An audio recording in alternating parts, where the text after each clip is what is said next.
যাক বাবা, শেষে আমার মাইয়ার একটা গতি হলো। এই খুশিতে একটু মদ খাইয়া লই। মাইয়ার বিয়া বলে কথা, কি ঠিক কই না? আজ আমি ভীষণ খুশি। আর হুমুই না কেন, পাশু আমারে বিয়া করবে বলেছে। একবার বিয়া করুক আমারে, তারপর দেখাচ্ছি মজা। জোসনা, যাই বাবা।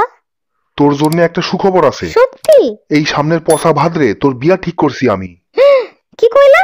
আমার বিয়া? হ, তোর বিয়া। এই যে মিস্টার লিটন তোরে বিয়া করতে রাজি হইছে। বিয়া আমারে? হ, তোরে। না, আমি বিয়া করুম না। কি, তুই বিয়া করবি না? এই মাইয়া ঘরে যা, তোর বিয়া আমি দিমুই। আমি পাশুরে ছাড়া আর কাউরে বিয়া করুম না। জোসনা ম্যাডাম, গুড মর্নিং। এই গুড মর্নিং কইতে কইতে আমি বুইরাই হয়ে গেলাম। বিয়া মাই ফুট। এই বয়সে পাশুর মতো একটা বয়ফ্রেন্ড থাকতে, তা না কোথাকার কে মিস্টার লিটন।